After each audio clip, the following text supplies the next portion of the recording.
Hello movie lovers, আশা করি সবাই বেশ ভালো আছেন। আজকে দুর্দান্ত একটা সায়েন্স ফিকশন মুভি এক্সপ্লেন করব, যার নাম হলো দ্য ইলেকট্রিক স্টেট।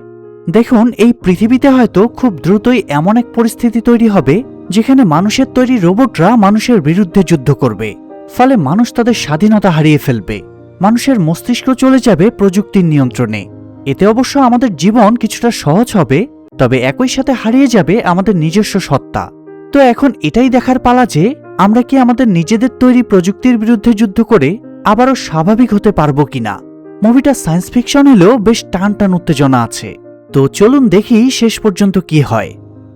গল্পের শুরুতেই আমরা ক্রিস্টোফার নামের এক অসাধারণ মেধাবী ছেলেকে দেখতে পাই। ক্রিস্টোফারের বয়স অল্প হলেও বুদ্ধিমত্তা তার চেয়েও অনেক বড়।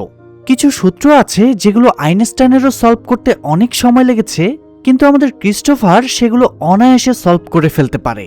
তার এই অসাধারণ মেধার জন্য সে এত কম বয়সেও এমন এক পরীক্ষার জন্য সিলেক্ট হয়েছে যেটাতে পাশ করতে পারলে সে ডিরেক্ট কলেজে ভর্তি হতে পারবে। কিন্তু এই পরীক্ষা অন্য যে কোনো পরীক্ষার মতো সাধারণ নয়। এটা এমন এক বিশেষ পরীক্ষা যেখানে শুধু স্মৃতিশক্তি নয়, প্রযুক্তি এবং মানুষের মস্তিষ্কের সীমারেখাও যাচাই করা হয়। তো আমরা তার সাথে তার বোন মিশেলকেও দেখতে পাই, যে কিনা তার ভাইকে সব কাজে সবসময় সাপোর্ট করে। কিন্তু এত ট্যালেন্ট থাকা সত্ত্বেও ক্রিস্টোফার একটু সোশ্যালি অকওয়ার্ড, কারণ সে মানুষদের সাথে খুব একটা মিশতে পারে না। তো পরীক্ষা শেষে যখন তারা বাইরে বের হয়, হঠাৎই একজন আর্মি অফিসার তাদের থামায়, কারণ ক্রিস্টোফারের গায়ে এমন একটি টি শার্ট আছে যে টি শার্টের উপর আঁকা ছিল কসমো রোবটের একটি ছবি। আসলে রোবটদের মানুষ খুব একটা পছন্দ করে না, যদিও ক্রিস্টোফার তাকে খুব ভালো করে বুঝিয়ে দেয় যে টি শার্টের উপরে যে ছবিটা আছে সেটা কোনো রোবট না, সেটা জাস্ট একটা কার্টুন ক্যারেক্টার। এখানেই আমরা পরিচিত হই আরেক গুরুত্বপূর্ণ চরিত্রের সাথে, যার নাম হলো ইথান। সে একজন বিখ্যাত বিজ্ঞানী এবং সেন্টার নামক একটা কোম্পানির প্রতিষ্ঠাতা। তার যে কোনো বিষয়ের প্রতিটি পদক্ষেপ, প্রতিটি সিদ্ধান্ত, এমনকি তার চিন্তা সবই একদম নিখুঁত ও পরিকল্পিত। তবে ইথান রোবটদের একদমই সহ্য করতে পারে না, কারণ তার মনে হয় রোবট কখনোই কোনো মানুষের জন্য নিরাপদ নয়। তার মতে রোবট শুধুমাত্র একটা যন্ত্র ছাড়া আর কিছুই নয়। তো মুভির এই পর্যায়ে গল্প আমাদের নিয়ে যায় অতীতে, যখন মানুষ রোবট তৈরি করেছিল শুধুই সাহায্যের জন্য। রোবটের কাজ ছিল মানুষকে সহজ জীবন দেয়া, তাদেরকে বানানো হয়েছিল সেবা করার জন্য। শুধু তাই নয়, বিভিন্ন কমার্শিয়াল কাজে ব্যবহার করা হতো বিভিন্ন ধরনের রোবটকে। মানুষ রোবট ব্যবহার করত শুধুমাত্র নিজেদের স্বার্থ সিদ্ধির জন্য। যখন দরকার হতো ব্যবহার করত, কিন্তু যখন সমস্যা হতো তখন তাদেরকে ফেলে দিতে দুইবারও ভাবত না। বাতিল, অবজ্ঞা, অবহেলা এগুলোই পেত দিন শেষে। বছরের পর বছর এই অত্যাচার এবং অবহেলা সহ্য করতে করতে রোবটরা ক্লান্ত হয়ে পড়ে। তারা বুঝতে পারে তাদেরও অধিকার এবং সম্মান প্রাপ্য। এদিকে আমরা পিনাট নামের এক বিখ্যাত রোবটকে দেখতে পাই, যে কিনা সব রোবটদেরকে নেতৃত্ব দিতে শুরু করে অধিকার আর সম্মান আদায়ের জন্য। তার নেতৃত্বেই তৈরি হয় রোবটদের নিজস্ব জোট। তাদের উদ্দেশ্য স্পষ্ট, তারা নিজেদের স্বাধীনতা চায়। মানুষরাও বুঝে যায় এটা তাদের জন্য সরাসরি হুমকি স্বরূপ। ফলে পরিস্থিতি খুবই দ্রুত এমন এক পর্যায়ে পৌঁছায় যেখানে যুদ্ধ অনিবার্য। শুরু হয়ে যায় মানুষ বনাম রোবটের যুদ্ধ। চারপাশে ভয়, আতঙ্ক, ধ্বংস। পৃথিবী যেন পুরোপুরি বদলে গিয়েছে। রোবটরা মানুষের চেয়ে বেশি শক্তিশালী, কারণ তারা ক্লান্ত হয় না দুর্বল। যুদ্ধ চলতেই থাকে। একটা সময় দেখা যায় রোবটদের কাছে মানুষ প্রায় হাঁটতেই বসেছে। আর ঠিক তখনই ইথান নিয়ে আসে নিউরোটেক টেকনোলজি। আর এই টেকনোলজির মাধ্যমে মানুষরা একটা ড্রোনের সাথে ডিরেক্ট কানেক্ট হতে পারবে। এটা মানুষকে নিজের মস্তিষ্ক ব্যবহার করে রোবট নিয়ন্ত্রণের ক্ষমতা দেয়। আর এই নতুন রোবটগুলোর নাম দেওয়া হয় নিউরোকাস্টার রোবটস। এই রোবটগুলোকে মানুষ ঘরে বসেই কন্ট্রোল করতে পারছে। ফলে এই লড়াইয়ে মানুষদেরকে আর জীবন দিতে হয় না। মানুষদের এই প্রযুক্তির কারণে রোবটরা তাদের কাছে হেরে যায়। রোবটদের এই স্বাধীনতা যুদ্ধের নেতৃত্ব দেওয়া মিস্টার পিনাট অবশেষে সারেন্ডার করে। দেশের প্রেসিডেন্টের সাথে তার একটা শান্তি চুক্তি করে, যে চুক্তির মাধ্যমে এই রোবটগুলোকে না মেরে একটা জায়গায় বন্দী করে রাখার সিদ্ধান্ত নেওয়া হয়। এভাবেই সময় এগিয়ে যেতে থাকে। সময়ের সাথে সাথে ইথান তার টেকনোলজিকে আরো উন্নত করে।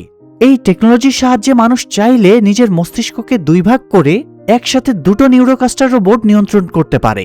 মানে একই সময়ে মানুষ দুইটা জায়গায় থাকতে পারবে। এই যেমন একটা হলো কাজ, আরেকটা হলো তাদের পছন্দের জায়গা। আর এই প্রযুক্তি পাবলিক হওয়ার সাথে সাথেই সব মানুষের কাছে খুবই জনপ্রিয় হয়ে ওঠে। স্কুল, অফিস, দৈনন্দিন জীবন সব জায়গাতেই নিউরোটেকের ব্যবহার শুরু হয়ে যায়। স্কুলগুলোতে তো রীতিমতো নিউরোটেকের ব্যবহার শেখানো হতো। মুভির এই দৃশ্যে সাল পরিবর্তন হয়ে আমাদেরকে 1994 সালে নিয়ে যাওয়া হয়। এখানে গল্পের প্রধান চরিত্র মিশেলকে আবার দেখতে পাই। সে বর্তমানে তার পালিত বাবা ফ্রেডের কাছে থাকে, মানে যুদ্ধের পরে ফ্রেড তাকে দত্তক নিয়েছে। তো যাই হোক, পৃথিবী এতদিনে প্রযুক্তির এক নতুন যুগে প্রবেশ করেছে। স্কুলের প্রতিটি ছাত্রছাত্রী নিউরো হেলমেট পরে পড়াশোনা করছে। তাদের দৃষ্টি, তাদের মন, তাদের বুদ্ধি সবই এখন মেশিনের সঙ্গে সংযুক্ত। মিশেল স্কুলে আসার পর এগুলো দেখে তার মোটেও ভালো লাগে না, তাই সে নিউরো হেলমেটগুলো ব্যবহার করে না। সে চায় না তার নিজের মানবিক সত্তাকে মেশিনের হেলমেটে দিয়ে দিতে। এদিকে রুলস না মানার জন্য স্কুলের প্রিন্সিপাল তাকে তার রুমে ডাকে। প্রিন্সিপাল তাকে বলে, তুমি যদি এভাবে নিয়ম না মেনে চলো তাহলে কিন্তু আমাকে তোমার মায়ের কাছে অভিযোগ করতে হবে। একথা শুনে মিশেল তাকে জানায় যে একটা অ্যাক্সিডেন্টে সে তার বাবা মা সহ পরিবারের সবাইকে হারিয়েছে। একথা শুনে প্রিন্সিপাল দুঃখ প্রকাশ করে আর তাকে নিউরোথেরাপি নেওয়ার পরামর্শ দেয়। তবে মিশেল এসব টেকনোলজি একেবারেই পছন্দ করে না। সে মনে মনে বলে, আমি আমার ভাই, আমার পরিবার সবাইকে হারিয়েছি। এরপর কিছু সময়ের জন্য আমাদেরকে ফ্ল্যাশব্যাকে নিয়ে যাওয়া হয়। একদিন মিশেল তার গাড়ি চালিয়ে কোথাও একটা যাচ্ছিল। হঠাৎ রাস্তার মাঝখানে একটা হরিণ চলে আসে। মিশেল হরিণটাকে বাঁচাতে গিয়ে গাড়ির নিয়ন্ত্রণ হারিয়ে ফেলে, ফলে গাড়িটা একদম দুমড়ে মুচড়ে যায়। এই অ্যাক্সিডেন্টে মিশেলের অবস্থাও খুব খারাপ হয়ে গিয়েছিল। হাসপাতালে জ্ঞান ফেরার পর মিশেল দেখতে পায় একজন চশমা পরা ডক্টর। ডক্টরটা দেখতে খুবই শান্ত, তবে অদ্ভুত আর রহস্যময়। কিন্তু এই পুরো দৃশ্যটা তার কাছে ধোঁয়াটে মনে হয়। তার ভেতরে এক অজানা আশঙ্কা জন্ম নেয়। সে ভাবে, আচ্ছা, আমি কি সত্যিই বেঁচে আছি, নাকি কেউ আমাকে মেশিনের জালে ফেলে রেখেছে? এইসব চিন্তায় সে রাতে ঠিকমতো ঘুমাতে পারে না। স্বপ্নে আবার সেই দুর্ঘটনার ছবি দেখা দেয়। ঘুম ভেঙে গেলে সে লক্ষ্য করে কেউ বাইরে থেকে তার ঘরে ঢোকার চেষ্টা করছে। তাই ভয়ে মিশেল বেডের নিচে লুকিয়ে পড়ে। কিছুক্ষণ পর একটা কসমো রোবট তার ঘরে প্রবেশ করে, আর তারপর ওই রোবটটা বেডের নিচ থেকে তাকে খুঁজে বের করে। মিশেল চিৎকার করে উঠে আর তাকে মেরে ফেলার হুমকি দেয়, কিন্তু রোবটটা তাকে তার মাথা দেখে ইশারা করে বোঝায় একটা তার জোড়া লাগানোর জন্য। তখন রোবটটা তার ভেতরে থাকা কিছু লোড করা শব্দের মাধ্যমে তাকে বুঝিয়ে বলে যে সে তার ভাই ক্রিস্টোফার। এটা শুনে মিশেল হতবাক হয়ে যায়। সে বিশ্বাস করতে পারে না তার ভাই বেঁচে আছে। তখনই হঠাৎ করে রোবটটা পড়ে যায়, আর দেখা যায় টেড পেছন থেকে তাকে আক্রমণ করেছে। কারণ এই যুগে রোবট রাখা সম্পূর্ণ নিষিদ্ধ। টেড মিশেলকে বলে, তুমি এখন এই রোবটটাকে বাড়ির বাইরে বের করে দাও। মিশেল তখন তাকে বলে, এখানে আমার কি দোষ? তোমার অসাবধানতার জন্যই এটা ঘরে ঢুকে পড়েছে। মিশেলের এমন বাজে বিহেভে টেড খুব রেগে গিয়ে তাকে মারতে যায়। এটা দেখে রোবটটাও রেগে যায় আর টেডের উপরে হামলা করে। পরিস্থিতি আরও জটিল হয়ে ওঠে। শেষমেশ মিশেল রোবটটাকে নিয়ে বাড়ি থেকে পালায়, কেননা এমনিতেও মিশেল টেডকে পছন্দ করে না আর তার সাথে থাকতেও চায় না। বাইরে বের হয়ে কিছু দূর যাওয়ার পর মিশেল গাড়ি থামায় আর রোবটটাকে জিজ্ঞেস করে, তুমি সত্যি কি আমার ভাই? আর তুমি যদি সত্যি আমার ভাই হয়ে থাকো তাহলে তুমি এখনো জীবিত আছো কিভাবে? কিন্তু এই কসমো নামক রোবটের ভেতরে যেহেতু অল্প কিছু সেন্টেন্স লোড করা আছে, তাই সে সব প্রশ্নের উত্তর ঠিকভাবে দিতে পারে না। সে কোনো রকমে মাথা নাড়িয়ে হ্যাঁ বা না সূচক উত্তর দেয়। তবে সে এখানে একটা বিষয় সম্পর্কে জানায়, আর সেটা হলো সে জীবিত আছে তবে ভালো নেই। এই মুহূর্তে তার সাহায্য প্রয়োজন। তখন মিশেল তাকে জিজ্ঞেস করে সে আসলে আছে কোথায়। কসমো রোবটটা তখন হাত দিয়ে সেই সেন্টার নামক কোম্পানির নামটা তাকে দেখায়। আসলে এই নিউরো টেকনোলজির মাধ্যমে প্রত্যেকটা মানুষ নিউরোকাস্টার নামক এক রোবটের ব্যবহার করছে। এই রোবটগুলো নিয়ন্ত্রণের জন্য মানুষের প্রচুর পরিমাণে নেটওয়ার্ক স্পিড প্রয়োজন। এই জন্য পৃথিবীর বিভিন্ন জায়গায় নেটওয়ার্ক ডোম বসানো হয়েছে। আর এই নেটওয়ার্ক ডোমগুলোর কোনো একটাতে ক্রিস্টোফারের বডি আছে, কিন্তু এক্সাক্ট কোথায় আছে এটা কসমো রোবট বলতে পারে না। তবে কেউ না কেউ তো বলতে পারবে, কিন্তু কে বলতে পারবে সেটা জিজ্ঞেস করলে রোবটটা তাকে চশমা পরা একজন ডক্টরের বর্ণনা দেয়। তখন মিশেলের চোখের সামনে সেই দৃশ্যটা ভেসে ওঠে যখন সে অ্যাক্সিডেন্টের পর এরকমই একজন ডক্টরকে দেখেছিল। তার জ্ঞান ফেরার পরে ওই ডক্টর তাকে বলেছিল অ্যাক্সিডেন্টে তার বাবা মা ভাই সবাই মারা গিয়েছে। মিশেল বুঝতে পারে এই রহস্য জানে শুধু চশমা পরা সেই ডক্টর। এরপর মিশেল একটা ম্যাপ বের করে। রোবটটা ম্যাপের একটা নির্দিষ্ট জায়গায় হাত রাখে, যেটা সেই নিষিদ্ধ এলাকা যেখানে মানুষের সম্পূর্ণ যাওয়া নিষেধ। এটাই হয়তো সেই জায়গা যেখানে ওই ডক্টরকে পাওয়া যাবে, আর হয়তো এখানেই তার ভাইয়ের বডিটা রাখা আছে। তো মিশেল তখনই সিদ্ধান্ত নেয় যেভাবেই হোক সে ওই নিষিদ্ধ জায়গাতে যাবে আর তার ভাইকে উদ্ধার করবে। আর এখান থেকেই শুরু হয় তাদের এক বিপজ্জনক অভিযান। তো এবার তারা সেই নিষিদ্ধ জায়গার উদ্দেশ্যে বেরিয়ে পড়ে। যাওয়ার সময় কসমো রোবটটা চারপাশের অবস্থা দেখে খুব অবাক হয়ে যায়। সে দেখতে পায় মানুষ নিউরোটেকে এতটাই আসক্ত হয়ে গিয়েছে যে তারা এখন আর নিজের কাজ নিজে করতে চায় না। সারাদিন ভার্চুয়াল জগতে ডুবে থাকে। শুধু তাই নয়, তারা নিউরো হেলমেট ব্যবহার করে নেশাও করে। রোবটটা এগুলো দেখে ভীষণ কষ্ট পায়, কারণ একসময় রোবটটা তৈরি হয়েছিল মানুষের সাহায্যের জন্য, কিন্তু এখন মানুষ নিজেই প্রযুক্তির দাস হয়ে গিয়েছে। তো যাই হোক, মিশেল আর রোবটের গল্পে প্রবেশ করে এক নতুন চরিত্র, যার নাম হলো এভান্স। ইনি হলো সেই মিলিটারি অফিসার যে কিনা রোবট যুদ্ধের সময় রিপোর্ট করেছিল যে মানুষ হাঁটতে বসেছে। তবে এখন সে আর সেনাবাহিনীতে কাজ করে না, সে এখন অবৈধভাবে অস্ত্র বেচাকেনা করে জীবন চালায়। এভান্সের সাথে টিম নামের একটা রোবট থাকে যাকে সে গোপনে লুকিয়ে রেখেছে। মুভির এই সিনে আমরা দেখতে পাই একদিন এভান্স একটা বন্দুক নিউরোকাস্টার রোবটের কাছে বিক্রি করলে সেই রোবটটা তাকে টাকা দিতে অস্বীকৃতি জানায়। উল্টো রোবটটা সেই বন্দুকটা দিয়ে তাকে মেরে ফেলার হুমকি দেয়। শুধু হুমকি নয়, সত্যি সত্যি ওই রোবটটা তার দিকে বন্দুক তাক করে, তাকে মেরে ফেলবে। ঠিক এমন সময় ওই রোবটটার উপরে পেছন দিক থেকে কিছু একটা আক্রমণ করে ডিসেবল করে দেয়। এভান্স দেখতে পায় তার সেই রোবটটা মানে টিম তাকে বাঁচিয়েছে। তো এরপর এভান্স আর তার রোবট মিলে সেই নিউরোকাস্টার রোবটটার বডি তাদের একটা ট্রাকে তোলে। সুযোগ বুঝে মিশেল আর কসমো রোবট লুকিয়ে এভান্সের ট্রাকে উঠে পড়ে, কারণ তারা জানে এই ট্রাকটাই রোবটের সেই এলাকাতে যাবে। এদিকে মিশেল আর সেই কসমো রোবট পালিয়ে আসার সময় টেডকে অজ্ঞান করে এসেছিল। তবে টেডের যখন জ্ঞান ফিরে তখন সে সাথে সাথে পুলিশকে ফোন করে। সে পুলিশকে ফোন করে জানায় মিশেলের কাছে একটা কসমো রোবট আছে। এটা জানতে পেরে সেই দেশের গভর্নমেন্ট সঙ্গে সঙ্গে মেজর মার্ক নামের একজনকে ওই কসমো রোবটটাকে মেরে ফেলার কাজে নিযুক্ত করে। আর এই মেজর মার্ক ছিল রোবট ধ্বংস করার সবচেয়ে দক্ষ শিকারী। তাই সে আর দেরি না করে মিশেলের পিছু নেওয়া শুরু করে। তার একমাত্র লক্ষ্য যেভাবেই হোক কসমো রোবটকে খুঁজে বের করে তাকে ধ্বংস করবে। এরপর কিছু সময় পরে এভান্সের ট্রাক গিয়ে থামে একটা জায়গায়। এটা আসলে এভান্সের বাড়ি, আর তার এই বাড়িটা রোবটের সেই এলাকার একদম পাশেই। সেখানে পৌঁছানোর পর মিশেল আর কসমো রোবট ট্রাক থেকে বের হয়ে আসে, কিন্তু বের হওয়ার পরপরই তারা এভান্সের কাছে ধরা পড়ে যায়। এভান্স তাদের দুজনকে গান পয়েন্টে নেয়। তখন মিশেল তাকে সবকিছু খুলে বলে। মিশেল তাকে জানায় সে শুধু তার ভাইকে খুঁজতে রোবটদের ওই এলাকায় ঢুকতে চায়, সে কারো কোনো ক্ষতি করতে আসেনি। এই কাজটা করার জন্য একমাত্র এভান্স তাদেরকে সাহায্য করতে পারবে, আর এই জন্য সে কসমো রোবটটাকে সাথে নিয়ে তার ট্রাকে উঠে পড়েছিল।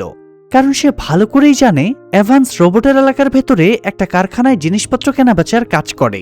মিশেলের মুখ থেকে সব কথা শুনে এভান্স প্রথমে তাদেরকে সাহায্য করতে রাজি হয় না, কারণ সে জানে ওই এলাকার ভেতরে তাদেরকে নিয়ে ঢুকলে নিশ্চিত মৃত্যু অবধারিত। তাই এভান্স তাদেরকে বলে ওটা খুবই বিপজ্জনক এলাকা, তোমরা সেখানে যেতে পারবে না। তোমাদের যদি সত্যিই চিন্তা ভাবনা থাকে সেখানে যাওয়ার, তাহলে আমি বলবো তোমরা এখান থেকে চলে যাও।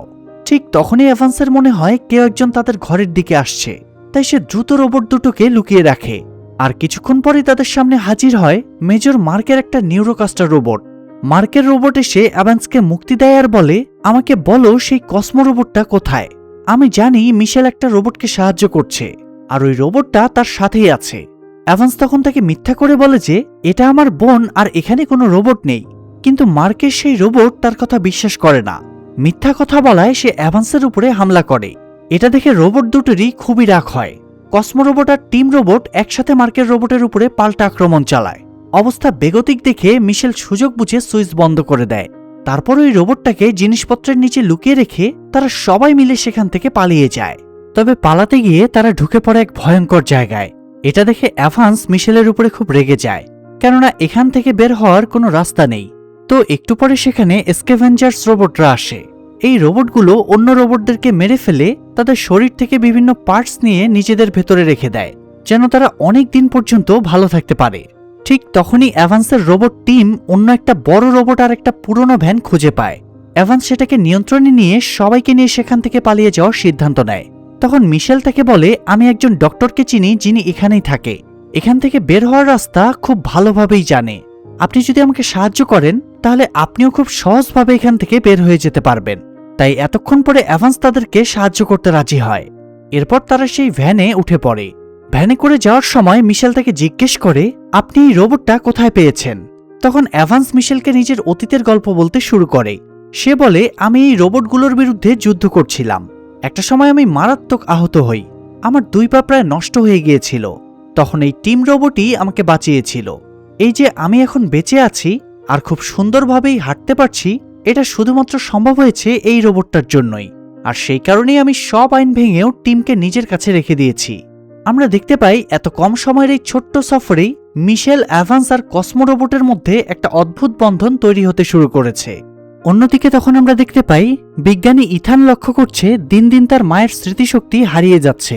সে যখন এই বিষয়টা নিয়ে গবেষণা করে তখন সে বুঝতে পারে এই সব কিছু হচ্ছে তার নিউরোটেক টেকনোলজির কারণে। এটা বুঝতে পারে সে প্রচণ্ড রেগে যায় আর সঙ্গে সঙ্গে তার ল্যাবে চলে আসে। সেখানে সে জিজ্ঞেস করে কেন এমনটা হচ্ছে। তখন সেখানে থাকা একজন ডক্টর তাকে জানায় আমাদের এখান থেকে ক্রিস্টোফার পালিয়ে গিয়েছে। আমরা এতদিন তার মস্তিষ্কের শক্তি দিয়েই পুরো নিউরোটেক সিস্টেমটা চালাচ্ছিলাম। ইথান তাকে প্রশ্ন করে ক্রিস্টোফার কিভাবে পালিয়ে যাবে, তার বডি তো আমাদের এখানেই আছে। তখন ডক্টর তাকে বলে ক্রিস্টোফার নিজের মস্তিষ্কের একটা অংশ কসমো রোবটের ভেতর পাঠিয়ে দিয়েছে, এই জন্যই আমাদের নিউরোটেকে সমস্যা হচ্ছে। কথাগুলো শুনে ইথান ভয় পেয়ে যায়। সে ভাবতে থাকে একবার যদি সত্যিটা বাইরে ফাঁস হয়ে যায় তাহলে তার পুরো সাম্রাজ্য ধ্বংস হয়ে যাবে। তাই সে নিজেই সরাসরি মেজর মার্কের সাথে কথা বলে আর তাকে বলে যে যেভাবে হোক কসমো রোবট ধরে নিয়ে আসো। এই রোবটটা আমাদের কাছ থেকে পালিয়ে গিয়েছে। ওই রোবটের মাধ্যমে আমরা পুরো নিউরোটেক সিস্টেমটা চালাতাম। তুমি যদি আমাদের এই হেল্পটা করতে পারো তাহলে তোমাকে আমি পুরস্কৃত করব।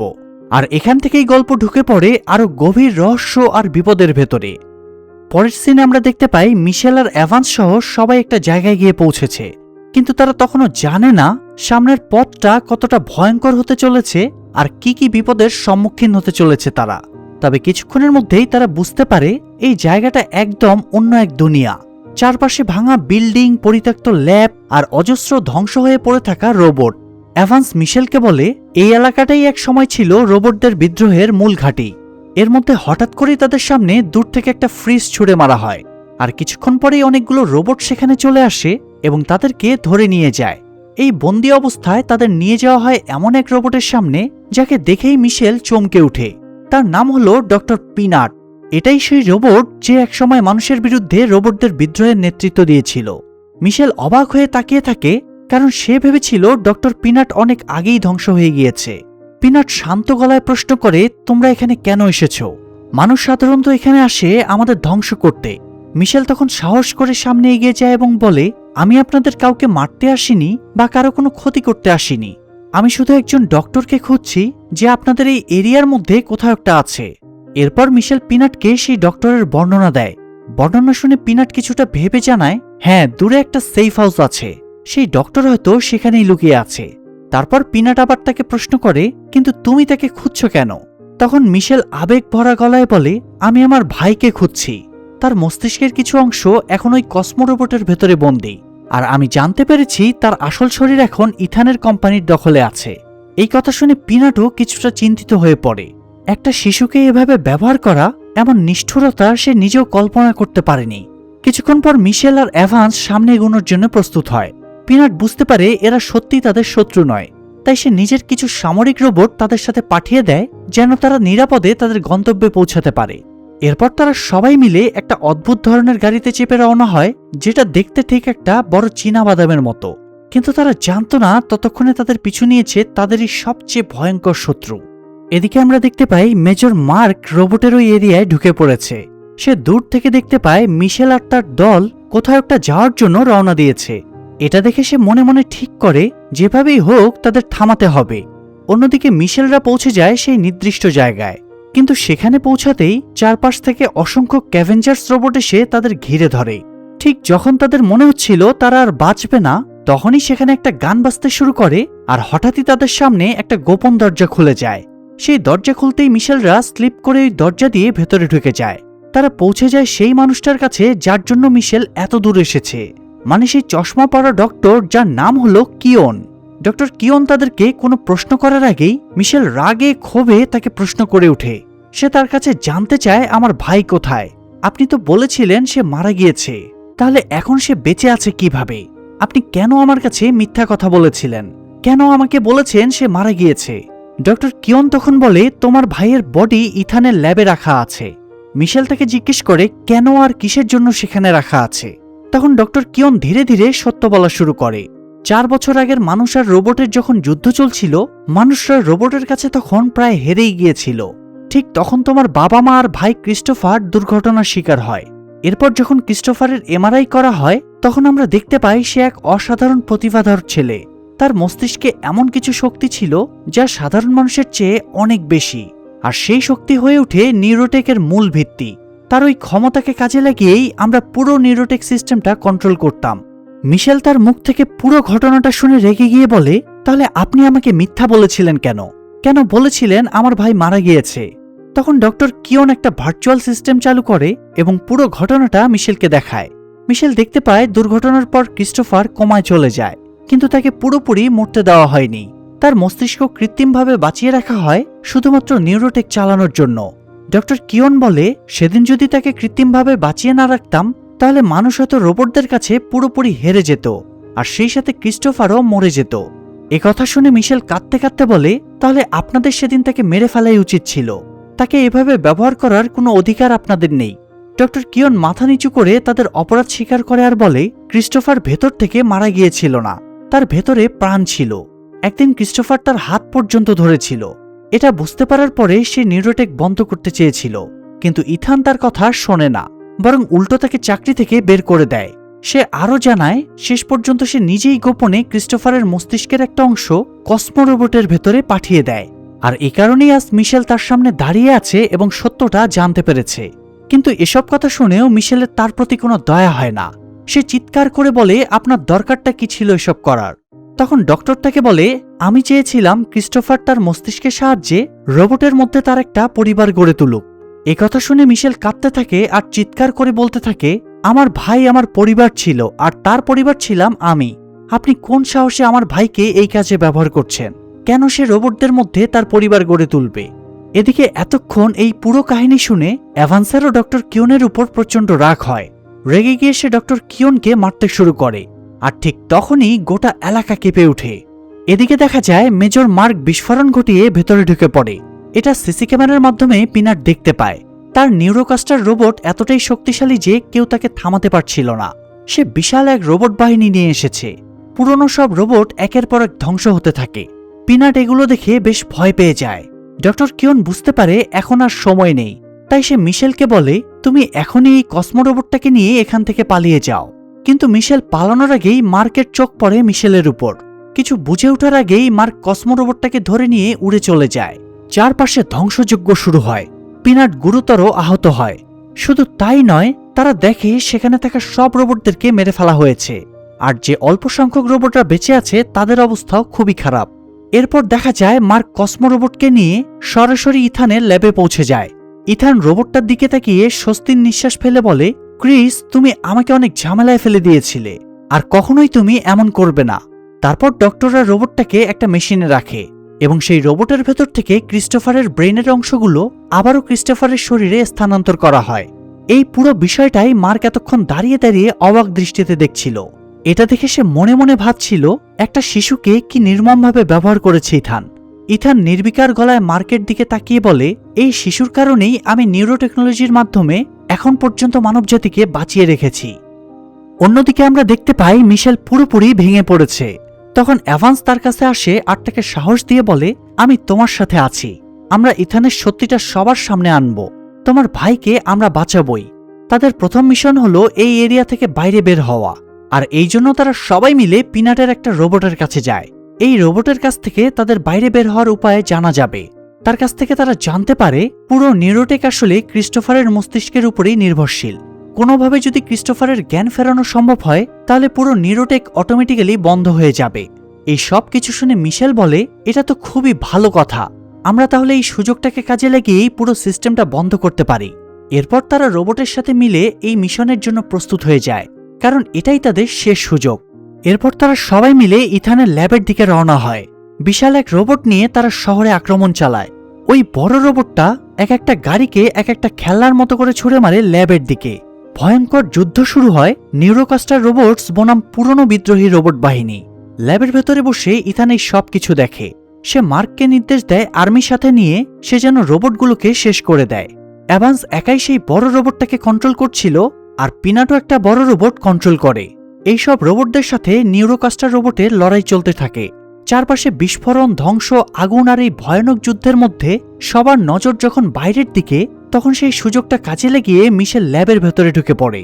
সে একটা রোবটের সাহায্যে ল্যাবের ভেতরে থাকা সায়েন্টিস্টদের সেখান থেকে ভয় দেখিয়ে সরিয়ে দেয়। এরপর সেখান থেকে একটা নিউরো হেলমেট পরে মিশেল ঢুকে পড়ে ভার্চুয়াল জগতে। আর এই হেলমেটের সাথে ক্রিস্টোফার কানেক্টেড ছিল।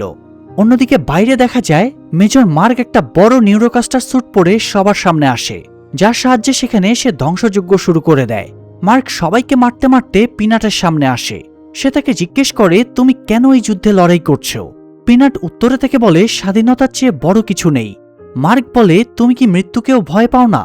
পিনাট জবাব দেয়, আমার মৃত্যুর বদলে যদি কেউ মুক্তি পায় তাহলে সেই মৃত্যু আমার জন্য অনেক ভালো। তার কথা শুনে মার্ক মুগ্ধ হয়ে যায়। সে তাকে বলে, তোমার মধ্যে এমন এক মানসিকতা আছে যা মানুষের মধ্যেও নেই। আমি এমন এক মানুষকে দেখেছি যার ভেতরে সেইটুকু অনুভূতিও নেই যেটুকু রোবটের মধ্যে আছে। আসলে এখানে সে ইথানের কথা বলছে, যে তার নিজের সাফল্যের জন্য একটা শিশুকে নির্মমভাবে ব্যবহার করছে। তাই শেষমেশ মার্ক সিদ্ধান্ত নেয় সে আর ইথানের হয়ে কাজ করবে না। অন্যদিকে দেখানো হয় মিশেল হেলমেটের মাধ্যমে ক্রিস্টোফারের সাথে দেখা করেছে। এই দুনিয়াতে তারা দুজনই তাদেরই বাড়িতে আছে। মিশেল তাকে বলে, ওঠো, চলো আমাদের এখান থেকে চলে যেতে হবে। ক্রিস্টোফার তাকে বলে, না, আমি এখান থেকে যেতে পারবো না। আমি এই দুনিয়াটাকে ভেতর থেকে দেখেছি। আমি জানি ইথান আমাকে ব্যবহার করে পুরো পৃথিবীকে ধ্বংস করে দিয়েছে। আমার এখান থেকে বের হওয়া সম্ভব নয়, কারণ আমি আসলে মারা গিয়েছি। এরা আমাদের মস্তিষ্ককে আর্টিফিশিয়ালি বাঁচিয়ে রেখেছে। মিশেল তখন তাকে জিজ্ঞেস করে, তুমি কি চাও? ক্রিস্টোফার তাকে বলে, আমার ব্রেন যদি অ্যাক্টিভ থাকে তাহলে ইথান আমার ব্রেনকে ব্যবহার করে পুরো পৃথিবীকে ধ্বংস করে দেবে। তাই সবচেয়ে ভালো হয় তুমি আমাকে মেরে ফেলো আর আমার ব্রেনকে ডিঅ্যাক্টিভ করে দাও। এই কাজটা করলে পুরো নিউরোটেক বন্ধ হয়ে যাবে, সেই সাথে বন্ধ হবে পৃথিবী ধ্বংস হয়ে যাওয়া। তার মুখে এসব কথা শুনে মিশেল রাজি হয় না। তাই ক্রিস তাকে আবারও বলে, মনে আছে তুমি আমাকে বলতে আমি পুরো পৃথিবীটা বদলে দিতে পারি? তাই এই পৃথিবীটাকে বদলে দেওয়ার জন্য প্লিজ তুমি আমাকে সাহায্য করো। একথা শুনে মিশেল ক্রিস্টোফারকে জড়িয়ে ধরে। মিশেল কাঁদতে কাঁদতে শেষ সিদ্ধান্ত নেয়। এরপর দৃশ্য বাস্তবে ফিরে আসে। মিশেল এগিয়ে গিয়ে ক্রিস্টোফারের সব মেশিন বন্ধ করে দেয়, ফলে ক্রিস্টোফার মারা যায়। আর সাথে সাথেই পুরো নিউরোটেক সিস্টেম চিরতরে বন্ধ হয়ে যায়। সব নিউরোকাস্টার রোবট নিস্তেজ হয়ে পড়ে আর যুদ্ধ শেষ হয়ে যায়। পৃথিবী আবার বাস্তব জগতে ফিরে আসে। ইথান গ্রেফতার হয়। মিশেল সবার সামনে সত্যিটা তুলে ধরে, যে প্রযুক্তি মানুষকে দাস বানিয়ে রেখেছিল আজ তা ধ্বংস হয়ে গিয়েছে। মানুষ আবার মানুষ হয়ে বাঁচতে শুরু করে। কিন্তু একেবারে শেষ দৃশ্যে ধ্বংসস্তূপের ভেতরে কসমো রোবট হঠাৎ আবার জেগে ওঠে। স্ক্রিনে ভেসে আসে ছোট্ট একটা বার্তা, ক্রিস ইজ স্টিল অ্যালাইভ। আর এখানেই শেষ হয় এই চমৎকার মুভিটা সায়েন্স ফিকশন হলেও মানুষের মধ্যে চরম দাগ কেটে রেখেছে। তো আপনার কেমন লাগলো সেটা দ্রুত কমেন্ট বক্সে জানান। আর পরবর্তী মুভি দেখার জন্য চ্যানেলটি সাবস্ক্রাইব করে বেল বাটনটি অল প্রেস করে রাখুন। দেখা হচ্ছে পরের ভিডিওতে। আল্লাহ হাফেজ।